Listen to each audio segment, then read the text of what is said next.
Hello, everybody. It's Frank Norris of the Frank and Stan chat. And as you can see, it's a Frank and Stan show this week. So good morning, Stan. Good morning. Good morning. Actually, it's blue sky at the moment. It's been raining at the moment. Well, you're only about 12 miles away from where I am. It's certainly not that in Stockport. It's on its way. We've got building work going on at the moment. Well, we've got garden work going on. So someone's laying a patio area for us, and we've decided to use a charity that actually works with people who've had drug and alcohol addiction issues, and they move in together as a community in Manchester. It was set up. I thought you were going to say into your shed or something like that. But I have to say, I mean, I would love to bring Graham onto here if he'd come on one week. It's a Christian organisation, so they obviously, they push that. But actually, his life story, is one that it cuts to the core when I hear him talk about the things that he's had to work through. But anyway, yeah, so that's what's happening here. So if you hear some noise and whatever, then it's them. I haven't got my timer on here, because I moved into the front room to get a better signal. So we're not quite sure what we're doing this week. We've decided no theme. We're going to just run wild. Have a free chat about a host. 60-year-old men running wild. And can I also say these are not my pajamas. This is what is meant to be a fairly cool looking shirt, but looking on the screen, it looks as though it's my pajamas, but it's not. But anyway, what's caught your eye this week, Stan? Well, nothing to do with education. The fact that Salford Red Devils have got to the Challenge Cup final is what's been in my head since weekend, since they qualify, and it's more than just my team's got to a final. This is a team that maybe 5 years ago now, they were 2 minutes from extinction. Right. If they'd lost a game, they would have dropped a league, and they wouldn't have been able to survive. They've got no millionaire backer. They're run by a panel of fans and sponsors. They've no money. They've probably got the lowest fan base in Super League. And yet, since that day when they nearly lost it all, they've been to 2 semi-finals, a Challenge Cup final coming, and the grand final last year. And this is with a team that loses probably between 5 and 9 players a year that move on to other teams. And there's something about working against the odds that I think the country needs at the moment. Yeah. And it's a nice metaphor for dealing with what hand you're given, rather than wishing away if we could have had. So really, so they are the team of the season already, even though they've perhaps not won anything. No, they were close to being the team last season when they got to the grand final. And the coach was close to being coach of the year, but rather like the Premier League, it's usually the team that win, their manager gets manager of the year. Yeah. It's a bit bizarre, really, but in terms of being underdogs, they are underdogs. Their players are mostly players who've not managed to do it at other clubs, or if they do get somebody who's a real star, it's a one season and then they move on to. Yeah. I mean, it's interesting because I think I remember, I won't tell you the school because that'll give away who I'm talking about. But one of the schools I worked in, I remember an advisor saying, don't think about, you wish you had this teacher alongside you, or you wish you were led by that person. Or if you're leading a team, you wish, I wish my team were better. But actually, you've just got to get the best out of the team that you've got, And I think I've certainly taken that approach when I was the CEO of the Cardiff Academies Trust.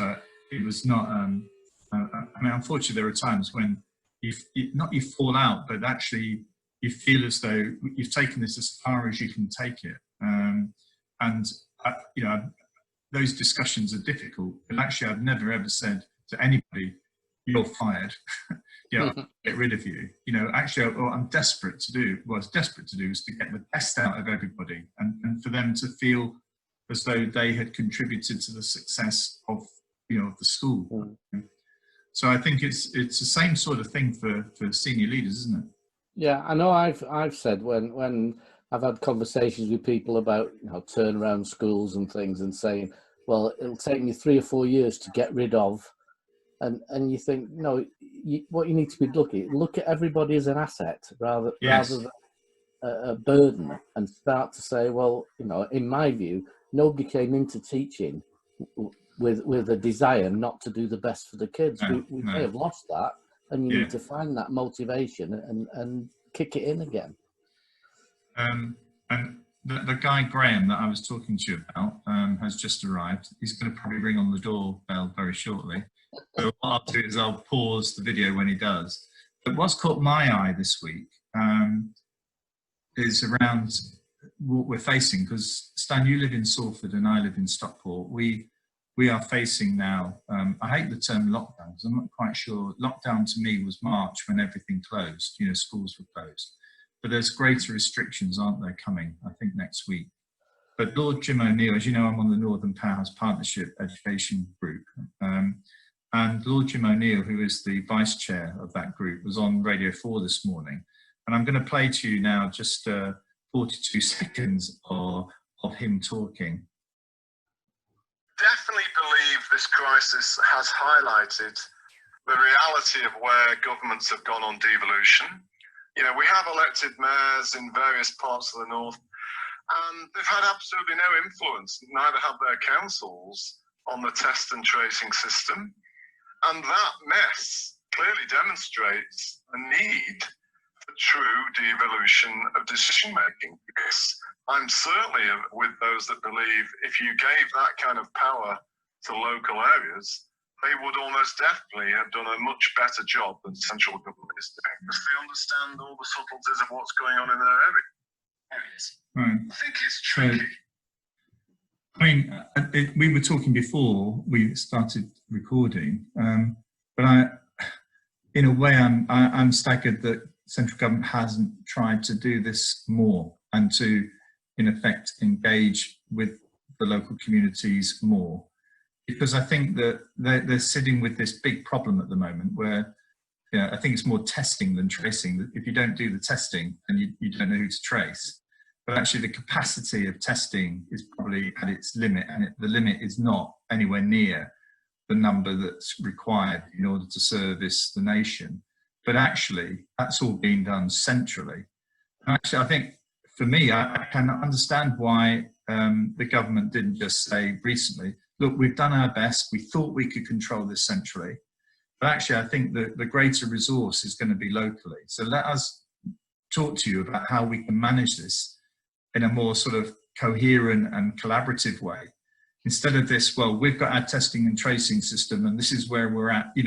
They do seem to have dug a hole for themselves in this. I think they have, but the problem they've got is their mentality isn't. It goes back to things we've said over the last 25 weeks. To be able to say, actually, we haven't got that right, and we need to do it differently, is not in their. It's not in their vocabulary at all. They have to sort of double down on everything. So even the Chancellor was saying how many tests they'd done on the news the other day, and he got that. They're mixing up how many people have been tested with what their capacity to test is and how many tests have been done. Those are 3 completely different figures, and they use whichever is the largest when they're under pressure. And it's not. I cannot believe for any other reason as to get the problem off their back. They haven't. I know. But also, it is the acknowledgement, though, that, and no one is saying that they haven't tried. No one is saying that that they haven't put a shift in. I can understand where you think that you need to control it. A nationwide issue, you have a national government, you think it's got to be a national solution. But actually, the force of change or the real power of, or where the people are sitting is not centrally, and actually I think it is staggering. And it also sort of, I think we've spoken about this before, this sense of just being honest and open about how things are going. I think there's a lack of trust in what government are saying, because they have in effect overpromised or overstated things in the past. And I think people now, we won't talk about individual events, but there have been certain events along the way which have questioned, I think national question, people are starting to think, well, actually, they don't really mean it, do they? No. Well, I think, there is a question to be asked, and to be honest about, that the rate of infection in some places in the south of England is now much higher than it was when some of the places in the north went into their local lockdowns or whatever, local restrictions, and yet those haven't been implemented in the south. And there's a question, so what is the trigger? What is it that makes it that in Bolton, in Leicester, in Liverpool, in Manchester, there's got to be extra braille? And there's, I think Boris Johnson said it's too early to tell. It's been 6 weeks. I know. 6 weeks of lockdown. We should have had some kind of balancing act. I think we also need to break it down into smaller units.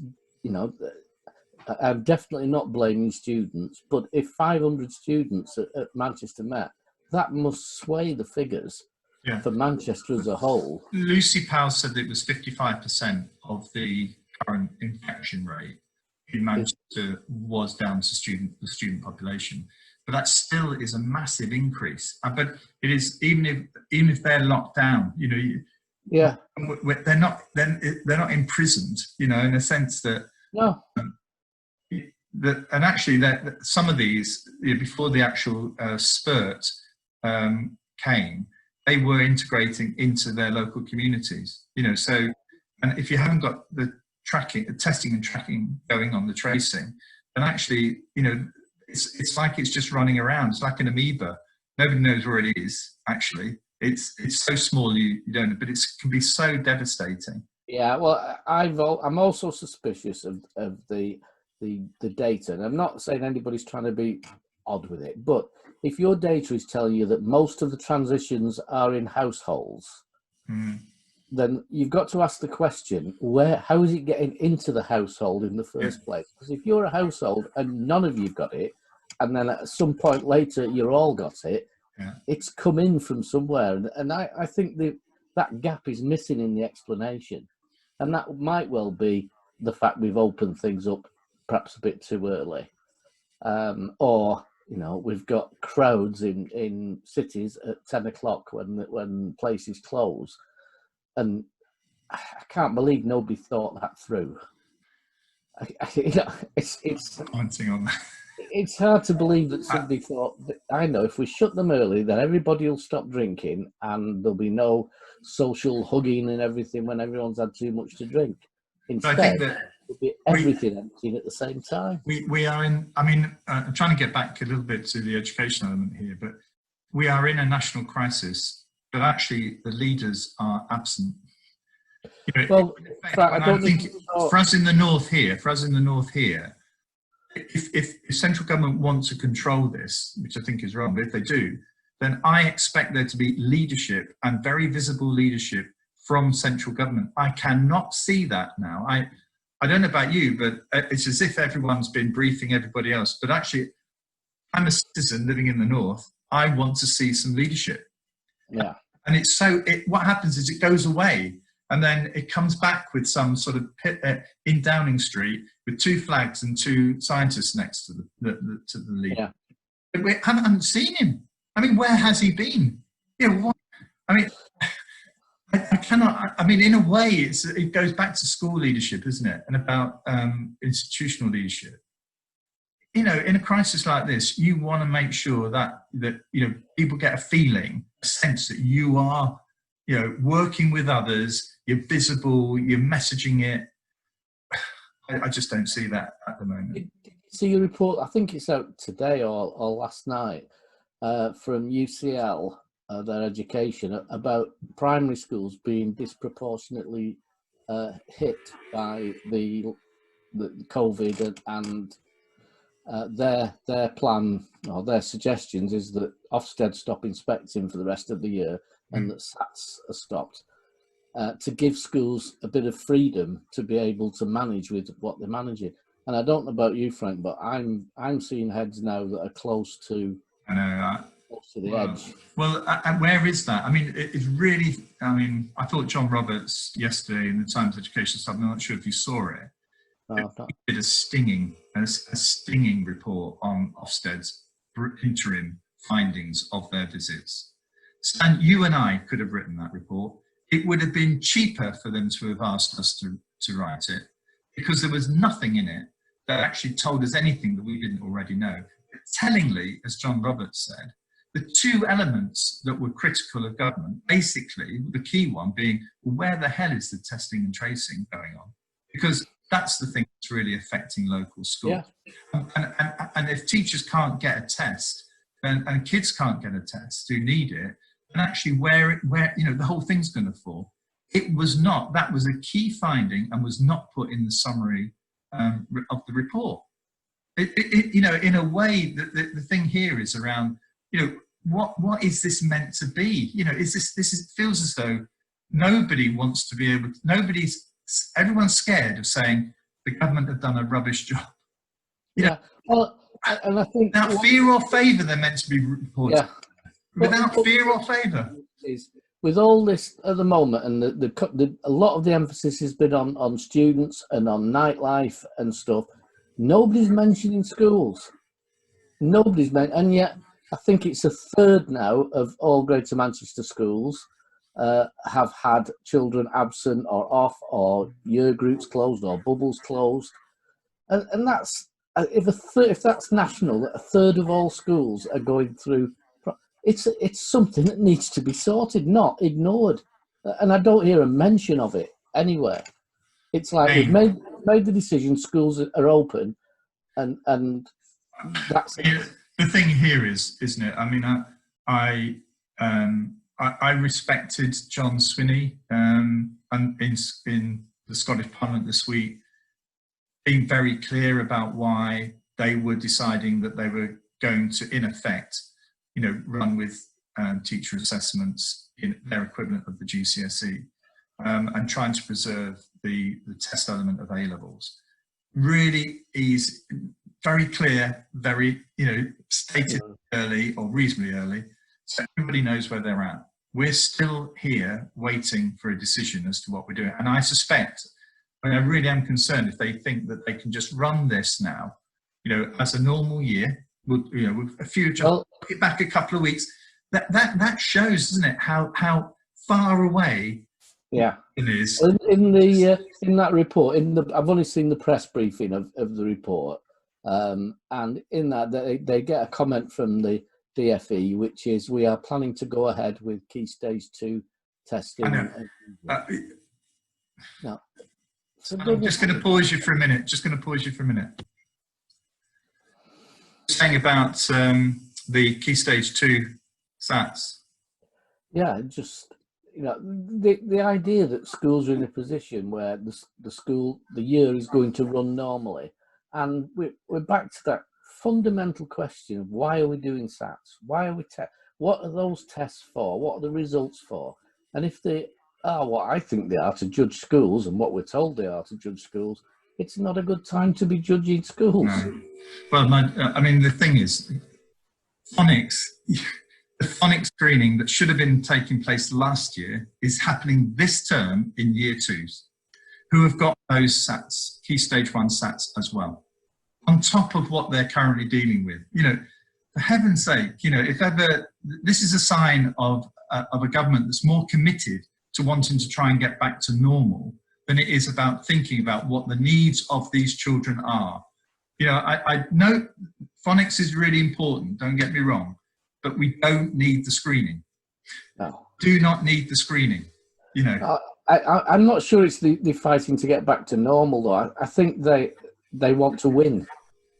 I think that's what's driving the government, not a need to get back to a position. It's a need to win. So, all the language is about we will, you know, you can see Boris Johnson thunder, we will beat this disease, we will drag it down, we will drive the R down, you know, and it's a, we will win because we are good at winning. But actually, you just need to stop it. And as we said at the beginning, be a bit more honest, be a bit more open about where the problems actually lie, and be able to say, yeah, actually, probably we did make some mistakes early on. And yes, we know that there are consequences that we're going to have to deal with at some point in the future. But at the moment, we need to just see where we are now and have some new ideas to go forward. Well, the new ideas, I think that the issue, as Jim was saying on the on Radio 4 this morning, the ideas sit within the local communities. I mean, central government has tried this. I am critical of them, but I don't want to be overcritical of them. But actually, hand it over, you know, support those communities to overcome this. Because if we don't, we are going to, I mean, just on the education front, we are going to face a massive problem over the winter, a massive problem. And if they don't, you and I can see this, head teachers can feel it. You know, I really am concerned about senior leaders and the stress and strains that they're having to deal with at the moment. And this is an extended period of time. This is not going to go away. And actually, what they will probably want to see is something happening locally. They don't want another announcement. They want to actually see people out on streets, tracking down people, making people aware that it's harming their community, not the country, their community, their family. And local people can do that. Yeah. I do think they need to take advantage of the half-term break that's coming. Mm. And if it was me, I would stick 2 days either side of it, and then you've got 14 days. Of schools being closed. It'd be a good time then to say, okay, we're also not putting lockdown in, but asking people in that 14 days to do their best to not be mixing. And see what impact that has. Well, Stan, I mean, if it could be done locally, you know, actually, shouldn't that be for a local council to decide? Yeah. Like Salford, we're going to do that, and we're going to we're going to ask Manchester and Tameside and others to join us. And actually, you can actually then get the schools on board with that, and actually get the messaging right. Anyway, one end on a positive, because every month I get a review from YouTube as to how well our little doing. I don't need views like that, Frank. When we started in March, I think we thought that we would be happy to have this as a record of you and me chatting during the lockdown. And we never started doing this because we wanted people to listen to us. But I think we felt as though, well, let's put it out there and see what happens. Well, I'm pleased to say this last month we have seen further increase in the number of people viewing the videos, and also the length of time that they're viewing them for. And also we've got increasingly people who are subscribing to the channel, which is great. But that's not the reason why we do it, because at the end of the day, Stan, it is just about you and me chatting. It is just chatting. Yeah. And yeah, I mean, we've had some interesting guests, and I think that's you know, I do know people say, oh, that was good, but I've had 2 emails in the last 2 or 3 weeks to say, actually, it's nice sometimes just to get back to the two of you just rabbiting about rubbish. Yeah, I the same. I think some people feel as though, I mean, at times it's a little more difficult when there's a guest, but I do think that I think we're mindful of the fact that we are 2 reasonably elderly men, and I do think that, you know, when I look back on some of those, I mean, Aisha, the student who has ended up going to Manchester Met, and you know, Jenny Webb, you know, these other younger voices, I think, have also been quite inspirational. Yeah. So, and coming forward in the next few weeks, we have got a little run of women who are going to be joining us. I think next week we have John Stevens from the CEO of EFET, a relatively large multi-academy trust. But then after that, we've got 3 weeks of a female voice that's going to join us. So I'm looking forward to it. I'm trying to balance it out to make sure we get a range of voices, not just ours. Okay, well, thanks for the chat, Stan, and okay, I'll finish with an irony that it's 51 years since Salford last went to a Challenge Cup final.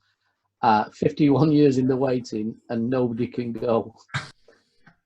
There's a 100,000 seater stadium, and we can't go. Oh, dear. But I have to say, I understand it. Yeah. I think yes, you could manage the stadium with 10,000 fans from each team at each end and 10 metres apart or whatever. But the thought of somebody saying, "Oh yeah, hang on, so we want 20,000 people from Manchester and Leeds to come down to London for the day." Yeah. Can't see that really making sense. You need a COVID passport to make that happen. Yeah. Okay, Best at the station. Yeah. We could get. We were talking about that at one stage. They were talking about 20-minute tests, weren't they? I know. This is a lot of this. I'm not saying it's fantasy, is it? But it's, they're in briefings and they're excited about something coming down the line. They cannot stop themselves from saying, and the way they say it is as if it's, I've just seen it. I'm sure we can roll them out. It's like the moonshot, isn't it? It's like, it's no good testing 500,000 people a day if you can't process the tests. No, or you can't trace the other people. No, it's probably better to.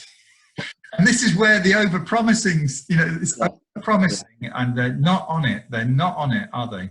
I think that's the frustration. I think that's coming over, and I accept. And I am tired. I am tired of, this is unprecedented. Somebody said when you take office in government, you cannot anticipate the events. You have to deal with the events, and as such, this government is trying its best to deal with the events, and it's for viewers to decide how successful they are. In the north, I think, along with Jim O'Neill here. Yeah, and equally, I mean, we like to link it to education. Even before this time, as a head, did you ever really know on a day-to-day basis what was going to spring up? Yeah. And now, I mean, again, I was talking to someone in the school who was saying, well, we don't know which year groups will be in tomorrow. And I don't know if I'll be in today and off for 10 days or not. Yes. And staffing is now becoming an issue in this school because so many staff are isolating because they've been in contact or they've got relatives or that it's hard to manage the school, particularly trying to keep people in separate bubbles. In fact, Jill and I were seriously talking about volunteering to do playground duties to give the staff a break. Right. With masks, of course. Okay, well, keep a child 10 meters away from me. well, next week John Stevens will. He is a practitioner. He's leading a number of academies in the north. So it'd be really interesting to have this discussion with him next week to see how well this is all being managed. He's got a school in Blackpool, some in Manchester, some in Trafford. So it'd be really interesting to hear. Okay, so we'll see you all next week, all being well. Who knows what we'll be talking about?